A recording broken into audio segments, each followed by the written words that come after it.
പ്രാർത്ഥിക്കുന്നതിൽ ഏറ്റവും കുറഞ്ഞ ഒരാളാണ് ഞാൻ. ഏറ്റവും പിന്നിലിരിക്കേണ്ട ഒരാളാണ് ഞാൻ. കർത്താവേ, എന്നോട് കരുണ തോന്നണമേ എന്നൊക്കെ പ്രാർത്ഥിച്ചുകൊണ്ടിരിക്കുകയായിരുന്നു.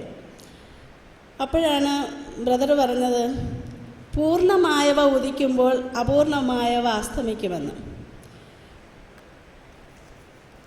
പിന്നെയുള്ള ക്ലാസ്സുകളിൽ തുടർന്ന് പൂർണ്ണമായവ എൻ്റെ ഹൃദയത്തിൽ വന്നിട്ടുണ്ട്. ജ്ഞാനസ്നാനത്തിലൂടെയും മറ്റ് കൂദാശകളിലൂടെയും പൂർണ്ണമായത് ഉണ്ട്. പക്ഷെ ആ തിരിച്ചറിവില്ലായിരുന്നു.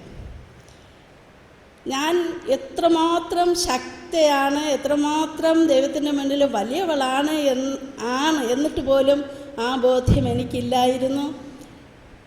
ആ പൂർണ്ണത കിട്ടുവാനായിട്ട്, ആ പൂർണ്ണത ഉണ്ട്, ആ ഒരു ബോധ്യം എനിക്ക് ഇന്നലെ ലഭിക്കുകയുണ്ടായി. എന്നിട്ട് വീണ്ടും ഒരു വചനം ഇതാണ്, നിൻ്റെ ഉള്ളിലുള്ളവൻ ലോകത്തുള്ളവനേക്കാൾ ശക്തനാണ് എന്ന്. അതെ, പലപ്പോഴും ഈ അനുഭവം എനിക്ക് തോന്നിയിട്ടുണ്ട്. എങ്കിലും ഈ ഗ്രൂപ്പിൽ, കൂട്ടായ്മയിൽ ആ ഒരു ശക്തി പ്രകടിപ്പിക്കുക, അല്ലെങ്കിൽ തൻ്റെ അടുത്തോടുകൂടെ വചനമൊക്കെ പറയുവാനൊരു മടിയും ഒരു പേടിയും എൻ്റെ മനസ്സിനെ മഥിച്ചിരുന്നു. ഇന്നും ഈ ആശയങ്ങളൊക്കെ പറയണമെന്നുണ്ടെങ്കിലും വേണ്ട, മറ്റുള്ളവരൊക്കെ പറയട്ടെ, വരണ്ടെന്ന് വിചാരിച്ചിരിക്കുകയായിരുന്നു. പെട്ടെന്നാണ് ഒരു ഇൻസ്പിറേഷൻ തോന്നി വന്നത്. ഇനി ലൂക്കയുടെ സുവിശേഷത്തിൽ 9-ാം അധ്യായം 12 ശിഷ്യന്മാരെ തിരഞ്ഞെടുത്ത ആ ഒരു വചനം ഞാൻ ഒരുപാട് വായിച്ചിട്ടുണ്ട്. ഒത്തിരിയേറെ അതിനെക്കുറിച്ച് ചിന്തിച്ചിട്ടുണ്ട്, പ്രസംഗിച്ചിട്ടുണ്ട്, അല്ലെങ്കിൽ മറ്റുള്ളവരുമായി പങ്കുവച്ചിട്ടുമുണ്ട്. ഇന്ന് കുറച്ചുകൂടെ ആധികാരികമായിട്ട് അവിടെ നിന്ന് അധികാരം കൊടുത്ത കാര്യം, ഈ അധികാരം എനിക്കും വേണം. എന്നെ ഈ അധികാരം തന്ന്, അല്ലെങ്കിൽ വരങ്ങളും ഫലങ്ങളും ദാനങ്ങളും തന്ന് മാത്രമേ കർത്താവെ തിരിച്ചയക്കാവൂ എന്ന് മാത്രമാണ് എൻ്റെ പ്രാർത്ഥന. ഒരു സമൂഹത്തെ ദൈവം ഇങ്ങനെ മനസ്സിൽ കാണിച്ചു തരികയായിരുന്നു. നേറ്റങ്കരയിലെ സബ്സോണിൻ്റെ ആ ഒരു സമൂഹത്തെ മുഴുവനും കാണിച്ചു തന്നുകൊണ്ട് അവരിൽ എന്തെങ്കിലും മാറ്റം വരുത്തണമെങ്കിൽ എനിക്ക് ഈ വരങ്ങളും ഫലങ്ങളും ദാനങ്ങളും കൂടിയേ തീരൂ, അത് തന്നേ മതിയാവൂ എന്ന് കർത്താവിനോട് പ്രാർത്ഥിച്ചു കൊണ്ടിരിക്കുകയായിരുന്നു. നിങ്ങളും എനിക്ക് വേണ്ടി പ്രാർത്ഥിക്കണം. പിന്നെ ഒരു കാര്യം കൂടെ, ഞാനിങ്ങനെ സോണിൽ വന്നതിന് ശേഷം ഒരു 2 ആഴ്ചയ്ക്കൊരിക്കലും 1 മാസത്തിലൊരിക്കലെങ്കിലും കുമ്പസാരിക്കണമെന്ന് സോൺകാർ എന്നോട് പ്രത്യേകം നിർദ്ദേശിച്ചിട്ടുണ്ട്. പലപ്പോഴും ഞാൻ കുമ്പസാരിക്കാൻ പോകുമ്പോൾ, കർത്താവേ എനിക്കൊരു നല്ല കുമ്പസാരം നടത്തണം, പക്ഷേ എനിക്കൊന്നും അറിഞ്ഞൂടല്ലോ, എന്താണ് ഞാൻ പറയേണ്ടതെന്ന് ഇങ്ങനെ ആലോചിച്ചുകൊണ്ടിരിക്കും. ഇന്നെനിക്ക് മനസ്സിലായി, കുമ്പസാരത്തിൽ പറയുവാൻ ഒരു ഫരിസേയ മനോഭാവം എന്നിലുണ്ട് എന്നുള്ളത് വ്യക്തമായി. ഒത്തിരി കാര്യങ്ങൾ എന്നെ സ്പർശിച്ചിട്ടുണ്ട്. എൻ്റെ പാർട്ട്ണറും ഏകദേശം ഇതുപോലുള്ള കാര്യങ്ങളാണ് പറഞ്ഞത്. ഞാൻ നിർത്തുകയാണ്. എല്ലാം പറയണം. Praise the Lord. Praise the Lord.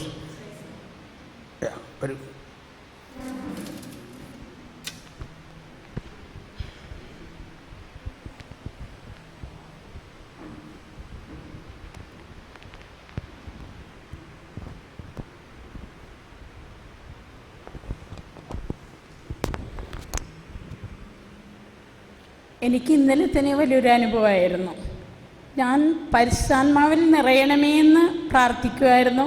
പ്രഭാതത്തിൽ 1 മണിക്കൂർ ഞാൻ പ്രാർത്ഥിച്ചിട്ടാണ് ബലിയർപ്പിക്കാൻ പോവുക. പക്ഷെ ജ്ഞാനത്താൽ എന്നെ നിറയ്ക്കണമേ എന്ന് ഞാൻ ഇതുവരെയും പ്രാർത്ഥിച്ചിട്ടില്ല. എന്നാൽ ബ്രദറിൻ്റെ 2 ധ്യാനം ഇരിക്കുമ്പോൾ ഞാൻ കൂടിയിട്ടുള്ളതാണ്. ഒന്ന് ചിറ്റൂരാണ്, ഒന്ന് എവിടെയാണെന്ന് ഞാൻ ഓർക്കുന്നില്ല.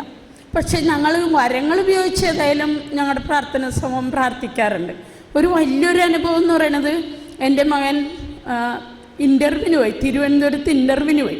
അവൻ്റെ സർട്ടിഫിക്കറ്റും SSLC ബുക്കും എല്ലാം കൊണ്ടുപോയിട്ട് ആ ഇൻ്റർവ്യൂവിന് പോയിട്ട് അവിടെ വെച്ച് മറന്നുപോയി. പക്ഷെ എനിക്കും അറിഞ്ഞൂടാ, അവനും അറിഞ്ഞൂടാ. അവൻ ചെറായിലൊന്ന് വർക്ക് ചെയ്യണേണ്. അവൻ ഈ പത്രത്തിൽ കാണുമ്പോൾ വീണ്ടും ഇൻ്റർവ്യൂവിന് പോകും. അവൻ വീട്ടിൽ ഇൻ്റർവ്യൂവിന് പോകാനായിട്ട് വന്ന് ഈ സർട്ടിഫിക്കറ്റ് ഒക്കെ നോക്കിയപ്പോൾ കാണാനില്ല.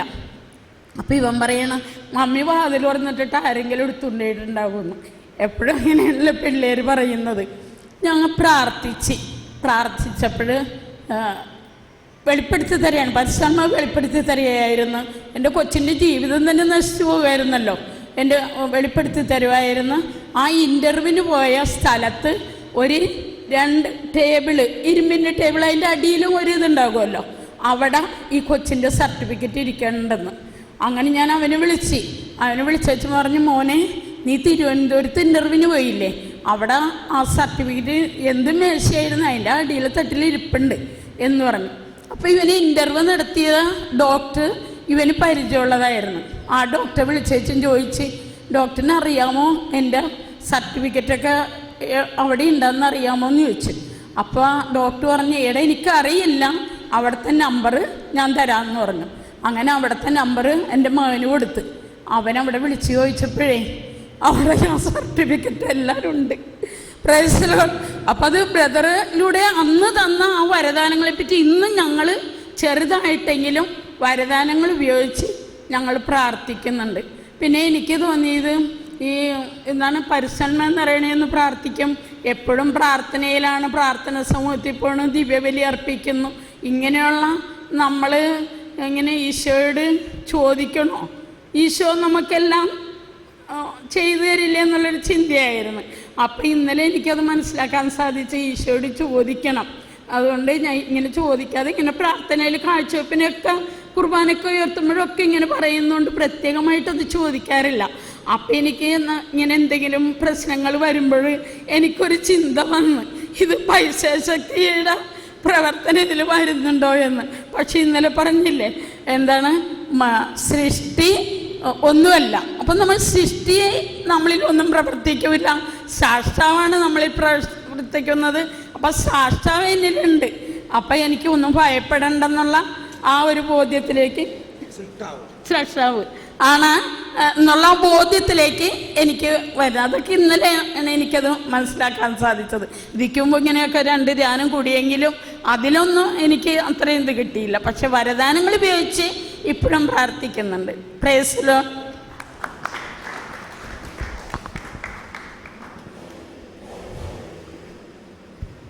ഇനി ആരെങ്കിലും?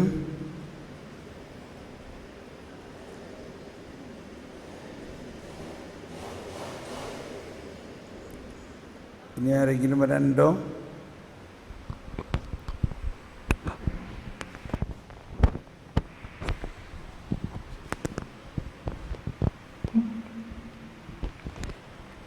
എൻ്റെ പേര് ജോസഫ് ഫ്രാൻസിസ്, കോഴിക്കോട് നിന്ന് വരുന്ന സോണലിലെ പ്രാർത്ഥനാ ഗ്രൂപ്പിലെ ടീമിലെ ഒരാളാണ്. ഞാൻ എൻ്റെ ജീവിതത്തിൽ സത്യം പറഞ്ഞാൽ ഇന്നാണ് എനിക്ക് മനസ്സിലായത്, എൻ്റെ 99% ഫേസ്യർമാരുടെ സ്വഭാവമാണ്. മറ്റുള്ള കുറ്റം കാണുക, മറ്റുള്ള അതെങ്ങനെ ചെയ്യണം, അതിങ്ങനെ ചെയ്യണം എന്നുള്ള അതേതാണ്. ഞാൻ സത്യം പറഞ്ഞാൽ ഒരു വെളുപ്പിന് 4 മണി മുതൽ ഇപ്പോൾ കുർബാന കഴിയുന്നവരെ പ്രാർത്ഥിക്കാറുണ്ട്. ശരാശരി 3 മണിക്കൂർ 4 മണിക്കൂർ പ്രാർത്ഥിക്കാറുണ്ട്.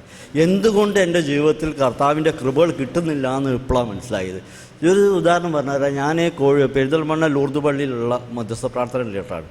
അവിടെ പുതിയൊരു അച്ഛൻ വന്നപ്പോൾ 20 പേർക്ക് കുർബാന നിഷേധിച്ചു. അടുത്ത എൻ്റെ പരിപാടി വെച്ചാൽ ആ 20 പേര് ആരാണ്, എന്തൊക്കെയാണെന്ന് ചൂഴ്ന്ന് പിടിച്ച് എൻ്റെ ഭാര്യയോട് പറഞ്ഞ് സന്തോഷിക്കലായിരുന്നു എൻ്റെ പണി. അതുതന്നെയാണ് പ്രിസ്യറുടെ പണി എന്ന് പറയുന്നത്. ദൈവമേ, ഞാൻ മാപ്പ് ചോദിക്കുകയാണ് അങ്ങോട്ട്.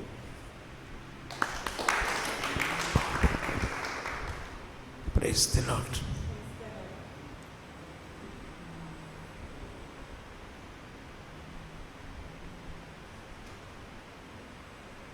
ഇനിയും വരാം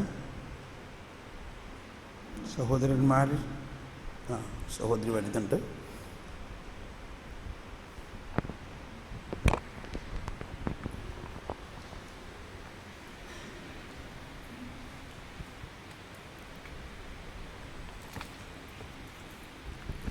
പ്രൈസ് ദി ലോർഡ്.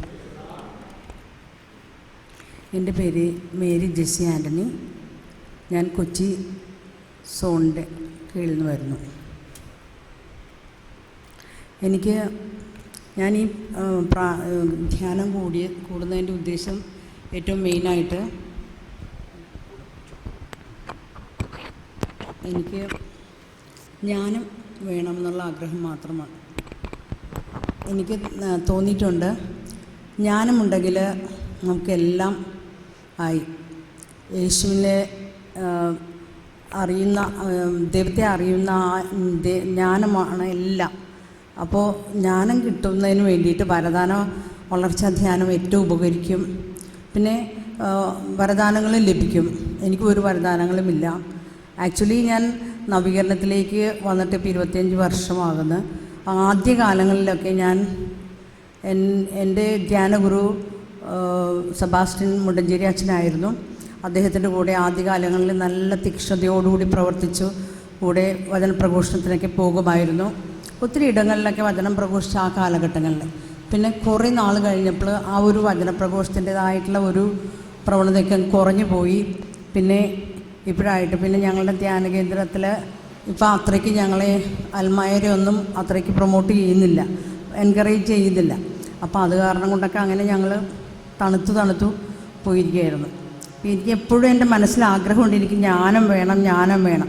അതിനുവേണ്ടി ജ്ഞാനത്തിൻ്റെ പുസ്തകം 120 ദിവസം മുടങ്ങാതെ കംപ്ലീറ്റ് ചാപ്റ്റേഴ്സ്, ജ്ഞാനത്തിൻ്റെ ആ 19 ചാപ്റ്റേഴ്സും ഒരു ദിവസം അങ്ങനെ 120 ദിവസം വായിച്ചാൽ ജ്ഞാനം ലഭിക്കും എന്ന് ഞങ്ങളുടെ പ്രാർത്ഥനാ ഗ്രൂപ്പിൽ പല സിദ്ധന്മാരൊക്കെ ഉണ്ട്. അപ്പോൾ അവരിൽ നിന്നൊക്കെ കിട്ടിയ അറിവ് വെച്ച് അങ്ങനെ അതുമൊക്കെ പരീക്ഷിച്ചു, മുടങ്ങാതെയൊക്കെ ചെയ്തു. പക്ഷേ എന്നാലും എനിക്ക് അങ്ങനെ ഒരു നല്ലൊരു ബോധ്യത്തിലേക്ക് വരാൻ സാധിച്ചില്ല. പക്ഷേ എന്നാലും ദൈവം പല കാര്യങ്ങളിൽ ഇപ്പോൾ വളരെയധികം ദൈവം ഇത് വെളിപ്പെടുത്തി തരുന്നുണ്ട്, പല കാര്യങ്ങൾ. ഇന്നലത്തെ ക്ലാസ്സിൽ ജ്ഞാനത്തിനെക്കുറിച്ച് പറഞ്ഞപ്പോൾ ദൈവിക ജ്ഞാനമാണ് ഏറ്റവും വലുത്. നമുക്ക് എന്തെല്ലാം സമ്പത്തും എന്തെല്ലാം കഴിവുകളുണ്ടെങ്കിലും എല്ലാം ഈശോ എടുത്തുകൊള്ളുക, പക്ഷേ നിൻ്റെ ജ്ഞാനം തരണേ, നീ മാത്രം മതി. ആ ഒരു ബോധ്യം എനിക്ക് വളരെയധികം ഇഷ്ടപ്പെട്ടു. കാരണം ഞാൻ അങ്ങനെ ഒരു ചിന്തയിൽ തന്നെയായിരുന്നു. എനിക്ക് ജ്ഞാനം മാത്രം മതി ഈശോയെ, ദൈവിക ജ്ഞാനമില്ലാതെ നിനക്ക് വേണ്ടി പ്രവർത്തിക്കാൻ സാധ്യമല്ല. അതുകൊണ്ട് ഈശോയ്ക്ക് വേണ്ടി എന്തെങ്കിലും പ്രവർത്തിക്കണമെങ്കിൽ ആ ദൈവിക ജ്ഞാനത്തിലേക്ക് കടന്നു വരണം. അതിലൂടെ ദൈവം പല കാര്യങ്ങളും നമുക്കിപ്പോൾ ഓരോരുത്തർക്കും വേണ്ടി ഞങ്ങൾ രോഗികൾക്ക് വേണ്ടി പ്രാർത്ഥിക്കാൻ പോകും. അപ്പോൾ അവിടെ ചെല്ലുമ്പോൾ ആ രോഗികൾക്ക് വേണ്ടി എങ്ങനെ പ്രാർത്ഥിക്കണം, അല്ലെങ്കിൽ അവരെക്കുറിച്ച് കർത്താവിൻ്റെ പദ്ധതി എന്താണ്, എന്തൊക്കെ വെളിപ്പെട്ട് കിട്ടണമെങ്കിൽ ഈ ജ്ഞാനം നമുക്ക് വേണം. അപ്പോൾ അതിൻ്റെ ഒരു കുറവ് ഞങ്ങളുടെ പ്രാർത്ഥനാ ഗ്രൂപ്പിൽ പലപ്പോഴും ഞങ്ങൾ അനുഭവിക്കുന്നു. അപ്പോൾ അതിനുവേണ്ടിയാണ് ജ്ഞാനം വേണം എന്നുള്ള ഈ ദാഹം. പിന്നെ ഈ ചില ബോധ്യങ്ങൾ എനിക്ക് ഈശോ മരുഭൂമിയിലെ പരീക്ഷണത്തിന് ശേഷം 40 ദിവസത്തെ ഉപവാസത്തിന് ശേഷം ഈശോ പരിശുദ്ധാത്മാവിനാൽ മരുഭൂമിയിലേക്ക് നയിക്കപ്പെട്ടത് പിശാചിനെ പരാജയപ്പെടുത്താൻ വേണ്ടിയാണെന്നുള്ള ആ ഒരു അറിവ് ഇന്നലെ ആദ്യമായിട്ട് ഞാൻ മനസ്സിലാക്കുകയാണ്. ഞാനെപ്പോഴും ഓർക്കുമായിരുന്നു, എന്താ ഈശോ 40 ദിവസം ഉപവസിച്ചതിന് ശേഷം പിന്നെ എന്തിനാ ഈശോയെ പരീക്ഷിക്കപ്പെടാനായിട്ട് മരുഭൂമിയിലേക്ക് നയിക്കപ്പെടേണ്ട ആവശ്യം എന്താണ്? ആ ഉപവാസവും പ്രാർത്ഥനയിലൂടെ ഈശോ ഒത്തിരി അരൂപിയിൽ അഭിഷേകം പ്രാപിച്ച് ഒത്തിരി ശക്തി പ്രാപിച്ച് തൻ്റെ പരസ്യ ജീവിതത്തിന് വേണ്ടി ഇറങ്ങുകയല്ലേ. പിന്നെ എന്തിനാണ് അങ്ങനെ ഒരു പരീക്ഷണം എന്ന് എപ്പോഴും എൻ്റെ മനസ്സിൽ ഒരു ക്വസ്റ്റ്യൻ മാർക്കായിരുന്നു. അപ്പോൾ അത് ഇന്നലെ എനിക്ക് ഇവിടെ വെച്ച് ക്ലാരിഫൈ ചെയ്ത് കിട്ടി. അതൊരു നല്ലൊരു ബോധ്യം. അതായത് പിശാചിനെ പരാജയപ്പെടുത്തുന്നതായിരുന്നു യേശുവിൻ്റെ ലക്ഷ്യം. 3 പ്രാവശ്യം യേശുവിനോട് അവൻ ക്വസ്റ്റ്യൻ ചോദിച്ചു. അതിനൊക്കെ ഈശോ നല്ല മറുപടി കൊടുത്തുകൊണ്ട് വചനത്തിലൂടെ തന്നെ അവനെ പരാജയപ്പെടുത്തി അവസാനം 3-ാം പ്രാവശ്യം അവൻ വിട്ടുപോകുന്നു. ആ ഒരു ബോധ്യം ഇന്നലെ ഇവിടുത്തെ ക്ലാസ്സിൽ എനിക്ക് കിട്ടിയത്. പിന്നെ ഇന്നത്തെ ക്ലാസ്സിൽ മറന്നു പോകുന്നു പല കാര്യങ്ങളും. പിന്നെ എനിക്ക് ക്ലാസ് ഭയങ്കര ഇഷ്ടമായി. ക്ലാസ്സിൻ്റെ രീതി എപ്പോഴും നമ്മൾക്ക് വചനപ്രഘോഷണം കേൾക്കുമ്പോൾ നമുക്ക് പല സംശയങ്ങളുണ്ടാകും.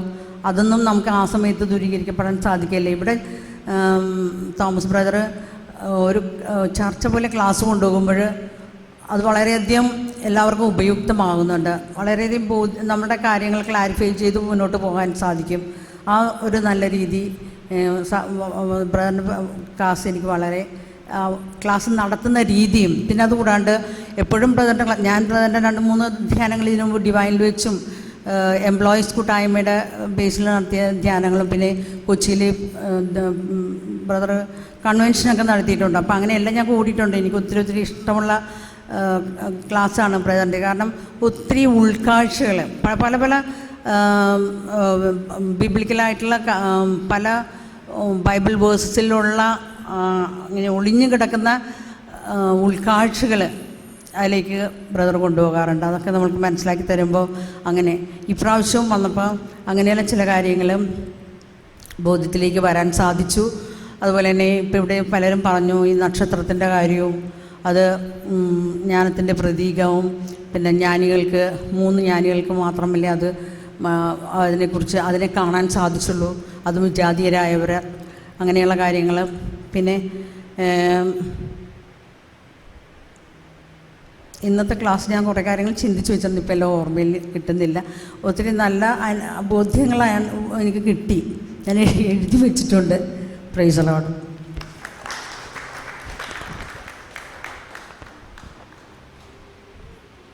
ഇനിയും സഹോദരന്മാർ ആരെങ്കിലും?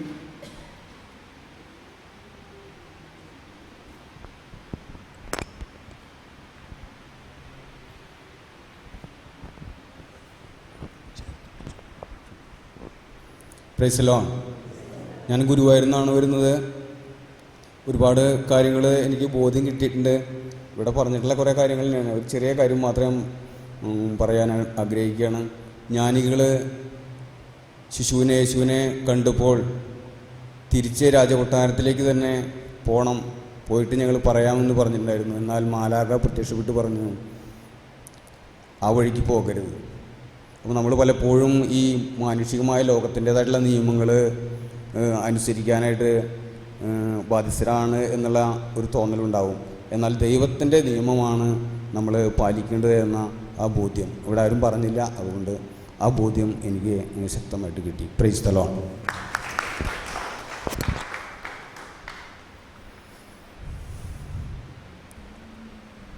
ഇനിയും ആരോ വരാനുണ്ട് എന്ന് ഹൃദയത്തിൽ പറയുന്നു.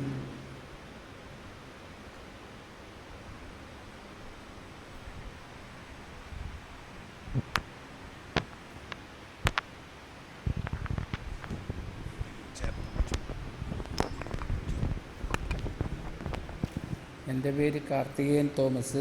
ഞാൻ വൈക്കത്തുനിന്ന് വരികയാണ്. ഞാൻ ഈ കഴിഞ്ഞ 2-3 കൊല്ലങ്ങൾക്ക് മുമ്പ് ഞാൻ ആലപ്പുഴ വെച്ച് ബ്രദറിൻ്റെ ഈ ധ്യാനം കൂടിയതാണ്. അപ്പോൾ അന്ന് ഈ സങ്കീർത്തനം ഇങ്ങനെ ഇവർ പാടുമ്പോൾ എനിക്ക് ഭയങ്കര ഇഷ്ടമായിരുന്നു. ഒരു വാക്ക് പോലും പാടാൻ എനിക്ക് പറ്റില്ലായിരുന്നു. പക്ഷേ ഞാൻ ഇങ്ങനെ കേട്ടുകൊണ്ടിരിക്കും. അങ്ങനെ ഞാൻ അതിൻ്റെ കാസറ്റ് കൊണ്ടുപോയിട്ട് 6 മാസം കൊണ്ടുവന്നിട്ട് എനിക്ക് പാട്ട് പാടാനും അത് എടുക്കാനും ഒന്നും സാധിക്കുന്നില്ല. അങ്ങനെ ഇരുന്നൊരു പയ്യൻ അത് ഈ മൊബൈൽ ഫോണിൽ അത് കയറ്റി തന്നു.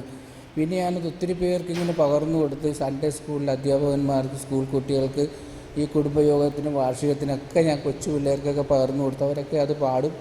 അങ്ങനെ ഒത്തിരി ഇത് ചെയ്ത് പിന്നെ ഇപ്പം ഞാൻ ഈ ധ്യാനത്തിന് വന്നിരിക്കുന്നത് ഇതിൻ്റെ ബാക്കി 41 പോയിട്ട് ബാക്കി സങ്കീർത്തനം ഉണ്ടല്ലോ, അതുകൂടി കിട്ടിയാണെങ്കിൽ, പാട്ടായി കിട്ടിയാണെങ്കിൽ അത് കൊണ്ടു നടന്ന് എനിക്കിങ്ങനെ മറ്റുള്ളവർക്ക് പ്രചരിപ്പിക്കുക എന്നുള്ള ഒരു ഒറ്റ ചിന്തയിലാണ് ഞാൻ വന്നിരിക്കുന്നത്. എനിക്ക് ധ്യാനത്തെക്കുറിച്ച് ഒന്നും അത്രയ്ക്കുള്ള ഉൾക്കാഴ്ചയ്ക്കുള്ള കഴിവ്, അതിനുള്ള വിദ്യാഭ്യാസം, അറിവൊന്നുമില്ല. അപ്പം എനിക്ക് ഈ സങ്കീർത്തനം കിട്ടണം. അപ്പോൾ ഈ പെൺപിള്ളേരിവിടെ ഇല്ലാതെ വന്നപ്പോൾ തന്നെ എനിക്കൊരു ബുദ്ധിമുട്ടായി. അപ്പോൾ അവർ നാളെ വരുമെന്ന് പറഞ്ഞപ്പോൾ എനിക്കൊരു സന്തോഷമായി. എന്ന് വെച്ചാൽ അവർ പാടുമ്പോൾ ഈ 118 സങ്കീർത്തനമൊക്കെ എന്ത് ഇതാണെന്നറിയാമോ പാടാനായിട്ട്? എനിക്ക് കുറേയൊക്കെ അറിയാം. ഞാൻ 2 വരി പാടാം. 118.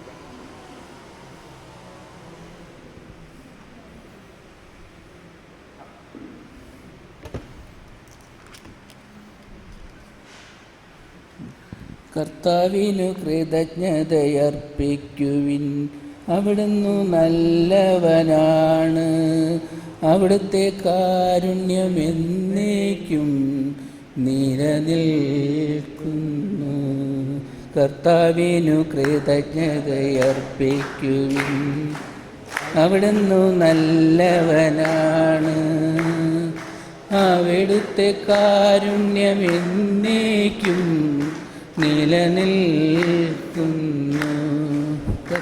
കർത്താവിനു കൃതജ്ഞതയർപ്പിക്കും, കാരുണ്യം ശാശ്വതമാണെന്ന് ഇസ്രായേൽ പറയട്ടെ, അവിടുത്തെ കാരുണ്യം ശാശ്വതമാണെന്ന് യഹോവന്റെ ഭവനം പറയട്ടെ. അവിടുത്തെ കാരുണ്യം ശാശ്വതമാണെന്ന് കർത്താവിൻ്റെ ഭക്തന്മാർ പറയട്ടെ.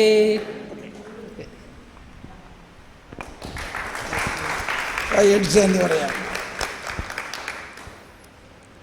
അപ്പോൾ സങ്കീർത്തനങ്ങളാണ് നമ്മുടെ ഈ ധ്യാനത്തിൻ്റെ വേറെ ഒരു പ്രത്യേകത. അത് പിന്നീട് ഇനി വിശദമാകും ഓരോരോ സങ്കീർത്തനങ്ങളും വിശദീകരിക്കുമ്പോൾ. ഓക്കെ, ഇനി ആരോ എന്തോ എല്ലാം പറയാനുണ്ട് സഹോദരിമാർ?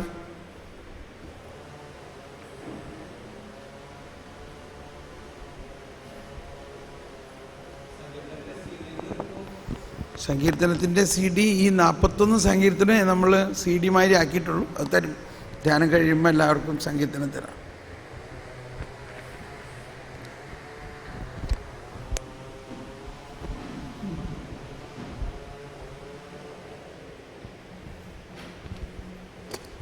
ദൈവമേ സ്തോത്രം, ദൈവമേ നന്ദി. ഈശോയെ, ഈ ധ്യാനത്തിൽ പങ്കെടുക്കുവാൻ വരാൻ സാധിച്ചതിന് ഓർത്ത് 1000 നന്ദി പറഞ്ഞുകൊണ്ട്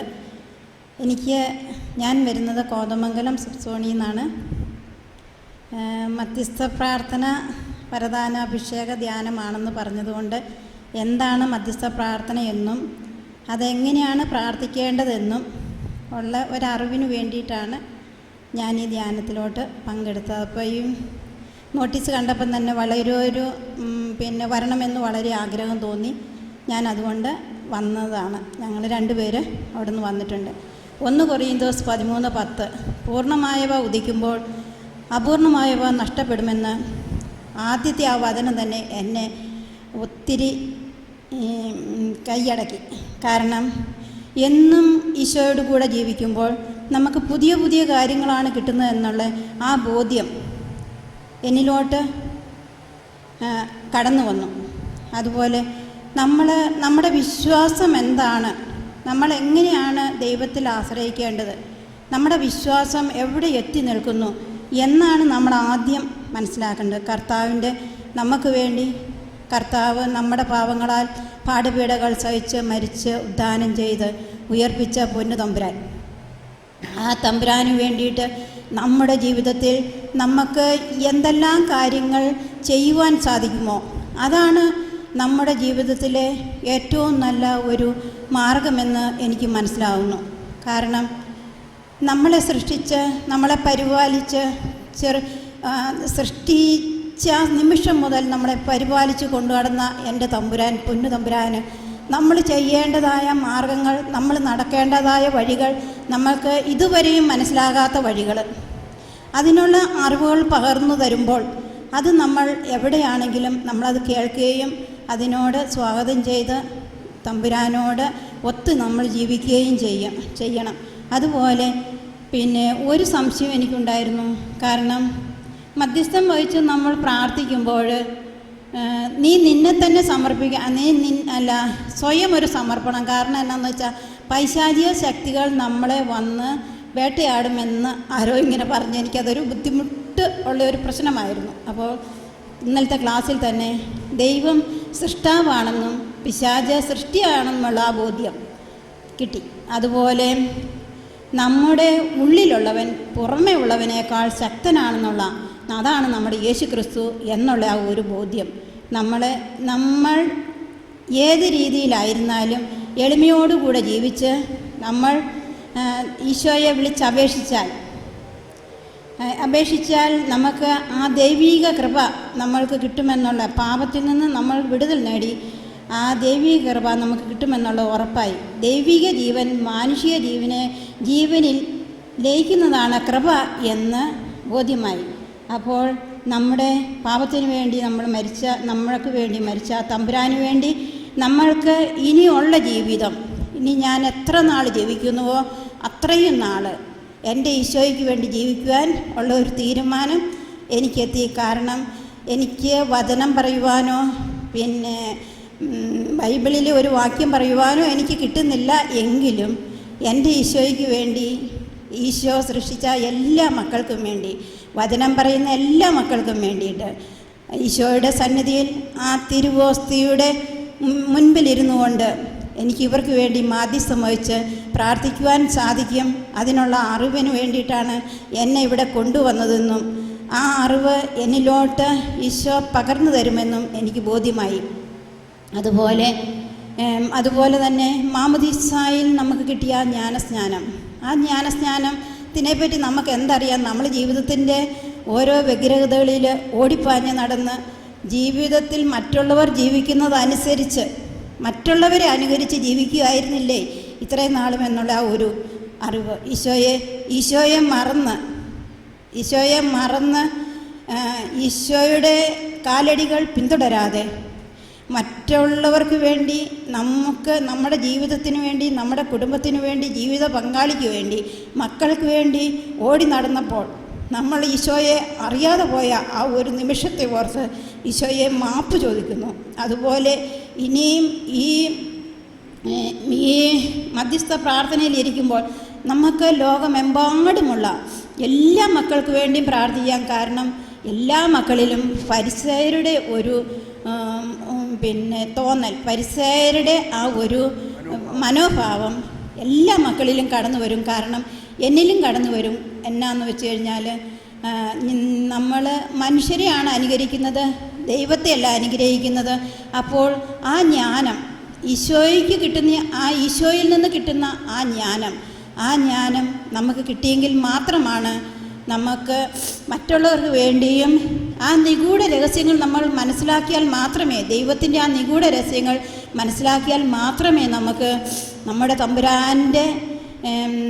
തമ്പുരാൻ്റെ തിരുസഭയ്ക്ക് വേണ്ടി നമുക്ക് പ്രാർത്ഥിക്കുവാനും പ്രവർത്തിക്കുവാനും പറ്റുകയുള്ളൂ എന്നുള്ള ആ ഒരു ബോധ്യം, ആ നിഗൂഢ രഹസ്യങ്ങൾ മനസ്സിലാക്കുവാൻ. അതുപോലെ ആ ജ്ഞാനത്തിൽ നിറഞ്ഞ് ഈ ലോകത്തിൽ ജീവിക്കുന്ന എല്ലാ മക്കൾക്കും വേണ്ടി, എല്ലാവരും ജീവിത വ്യഗ്രതയാൽ ഓടി നടക്കുന്ന മക്കളാണല്ലോ തമ്പുരാനെ. അതുകൊണ്ട് ആ പരിശുദ്ധാത്മാവിനെ നിറഞ്ഞ് അവിടുത്തെ ആ നിഗൂഢ രഹസ്യങ്ങൾ വെളിപ്പെട്ട് കിട്ടി ഈശോയോട്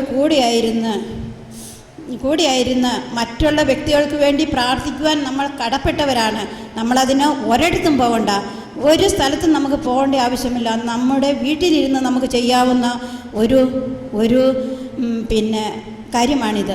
കാരണം അനേകം വ്യക്തികൾ ഇന്ന് വചനപ്രഘോഷത്തിനായിട്ട് കടന്നുപോയിട്ട് ഈ ഫരിസേയരുടെ സ്വഭാവം കൊണ്ട് എല്ലാവരും ഇതിൽ നിന്ന് പിന്തിരിഞ്ഞ് പോവുകയാണ്. ശരിക്കും പറഞ്ഞാൽ ഇവർക്ക് ഈ ജ്ഞാനത്തിൻ്റെ അറിവ് കിട്ടാത്തതാണ് ഇതിൽ നിന്നുള്ള ഈ പിന്തിരിയലെന്ന് എനിക്ക് ബോധ്യം കിട്ടി. ആ നക്ഷത്രം, ആ ജ്ഞാനത്തിൻ്റെ ആ തെളിച്ചം, അതാണ് നക്ഷത്രം, ആ ജ്ഞാനമാകുന്ന നക്ഷത്രം.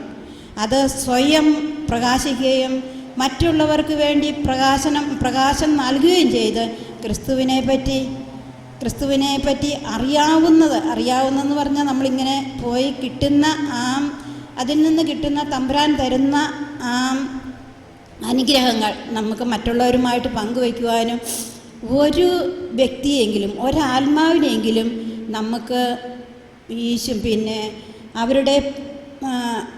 അവരിൽ നിന്ന് ഒരാത്മാവിനെങ്കിലും നമുക്ക് ഈശോയിലോട്ട് കൊടുക്കുവാൻ സാധിച്ചാൽ അതാണ് ഏറ്റവും വലിയ സുവിശേഷം, നമ്മുടെ സുവിശേഷം എന്നുള്ള ആ ഒരു ബോധ്യവും എനിക്ക് കിട്ടി. അതുകൊണ്ട് എൻ്റെ ഈശോയെ അവസാനം നീ മാത്രം മതി ഇനി എൻ്റെ ജീവിതത്തിൽ എന്നുള്ള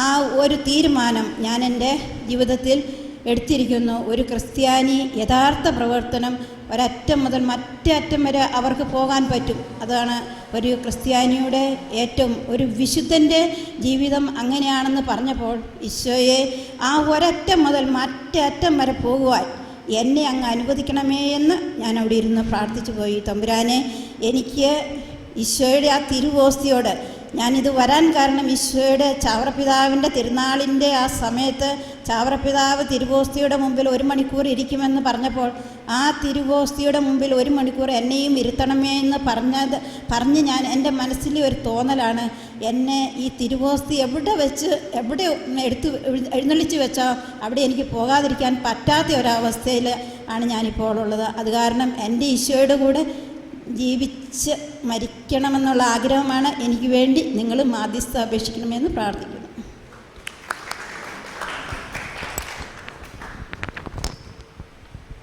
പ്രൈസ് ദി ലോർഡ്. ഇനി ബാക്കിയുള്ളതൊക്കെ നമുക്ക് നാളെ പറയാം. നിങ്ങൾ ഓരോ ക്ലാസ്സുകളും കേൾക്കുമ്പോൾ ഇങ്ങനെയുള്ള നിങ്ങളെ സ്പർശിച്ച ആശയങ്ങൾ ഒന്ന് കുറിച്ച് വെച്ച് അത് പിന്നീട് ഇങ്ങനെ പറഞ്ഞ് വിശദീകരിക്കുമ്പോൾ മറ്റുള്ളവർക്ക് കൂടുതൽ ബോധ്യങ്ങളാവും. ട്രാക്ക്